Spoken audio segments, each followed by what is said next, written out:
Hello दोस्तों, welcome back to my YouTube channel Akash coaching classes में आपका स्वागत है। तो बच्चों, आज मैं कक्षा 10 के लिए आपका अर्धवार्षिक परीक्षा 2025 विषय हिंदी, समय 2 घंटे 30 मिनट और पूर्णांक 70 यहाँ पर बहुविकल्पी प्रश्न हल कराने वाला हूँ। ध्यान से देखिएगा बच्चों, कितना अच्छा प्रश्न दिया गया। गुनाहों के देवता के उपन्यास के लेखक हैं तो धर्मवीर भारती जी हैं। आगे, कमल के सिपाही के रचनाकार हैं तो कमल के सिपाही यहाँ पर आपको पता हो जाएगा बच्चों, अमृत राय। आगे दिया गया है माटी हो गई सोना, संस्मरणक कन्हैयालाल मिश्र प्रभाकर।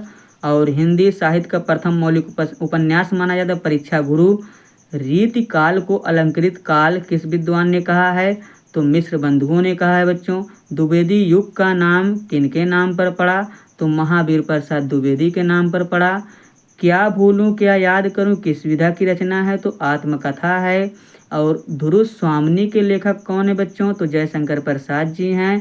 रानी केतकी के कहानी के लेखक इंसा अल्लाह खां जी हैं। और रामचंद्रिका के रचनाकार हैं केशव दास जी हैं। करुण रस का स्थायी भाव शोक होता है बच्चों। चौपाई के प्रत्येक चरण में 16 मात्राएं होती हैं बच्चों। चरण कमल बंदव हरिराई में कौन सा अलंकार होता है तो रूपक अलंकार होता है। यथाशक्ति में समास है तो अव्ययी भाव। आगे देख लीजिए, अग्नि का पर्यायवाची शब्द नहीं है बच्चों तो अनिल हो जाएगा, आप लोग ध्यान दीजिएगा। परस्तर का तद्भव शब्द है तो पत्थर। आगे दिया गया है उस्मत शब्द का द्वितीय विभक्ति तो त्वाम हो जाएगा। आगे दिया अभज्ञता तो अभज्ञात में उपसर्ग है तो अभी। ध्यान दीजिए बच्चों, जब इसे तोड़ोगे तो अभी धन आगत, ठीक है। अभ्यागत, उसने मेरी तरफ देखा तक नहीं, किस प्रकार का वाक्य निषेधवाचक क्योंकि इसमें नहीं आया बच्चों। आगे, रोहन से चला नहीं जाता कौन सा वाक्य है तो भाववाच्य। चला नहीं जाता, खाया नहीं जाता, सोया नहीं जाता, यहाँ पर भाववाच्य होगा। आगे देख लीजिए बच्चों, थोड़ा सा अगला प्रश्न आपकी स्क्रीन पर है।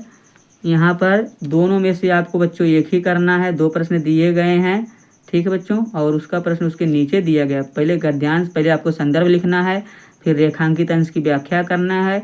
कुसंग की तुलना किससे की गई है, ठीक है बच्चों, मतलब बुरी संगति। आगे इसका भी प्रश्न आपके सामने है स्क्रीन पर। आगे वाराणसी, मतलब ये अनिवार्य संस्कृत आपका आ गया, इसे भी करना अनिवार्य है। तो वाराणसी सुविख्यातम प्राचीन नगरी अस्ति, तो ये वाराणसी सुप्रसिद्ध नगरी है, इसे आपको लिखना है बच्चों। अर्थ इसका लिखना है, संदर्भ भी लिखना है।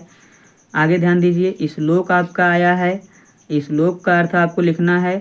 जय सुभाष खंड का प्रथम सर्ग आपको लिखना है या जय सुभाष खंड का नायक का चरित्र चित्रण लिखना है, दोनों में से आपको एक ही करना है। दिए गए लेखकों का जीवन परिचय भी लिखना है बच्चों। यहाँ पर लेखक हैं आचार्य रामचंद्र शुक्ल जी, जयशंकर प्रसाद जी, डॉक्टर राजेंद्र प्रसाद जी, तीनों में से आपको एक ही करना है जीवन परिचय। और एक रचना भी लिखना है उनकी। और कह रहा है कवियों का जीवन परिचय लिखिए, तो कवि हैं सूरदास, तुलसीदास, बिहारी, तीनों में से इनका एक लोगों का जीवन परिचय आपको लिखना है और उनकी रचनाएं भी लिखनी है। और कह रहा अपनी पाठ्य पुस्तक से कोई एक श्लोक लिखिए जो इस प्रश्न पत्र में ना आया हो। आपको एक श्लोक लिखना है जो इस प्रश्न पत्र में ना आया हो। निम्नलिखित में से किन्हीं 2 प्रश्नों को संस्कृत में उत्तर दीजिए, तो इसका संस्कृत में ही उत्तर देना है। और अपने भाई के शादी में आमंत्रित करने के लिए मित्र को एक पत्र लिखना है या बीमार होने के कारण एक प्रधानाचार्य को पत्र लिखना है, दोनों में से आपको एक ही करना है बच्चों। आगे दिया गया ये निबंध आपका आया है, विज्ञान का चमत्कार, नारी शक्तिकरण, मोबाइल फ़ोन वरदान या अभिशाप, मेरा प्रिय कवि। तो बस बच्चों, 10 का पेपर आपने देखा, यहीं तक आपका पेपर था। तो अगर आपको वीडियो पसंद आई तो वीडियो को लाइक करें, शेयर करें अपने दोस्तों में और चैनल को सब्सक्राइब करना ना भूलें। मिलते हैं नेक्स्ट वीडियो में। वीडियो देखने के लिए आपका बहुत बहुत धन्यवाद।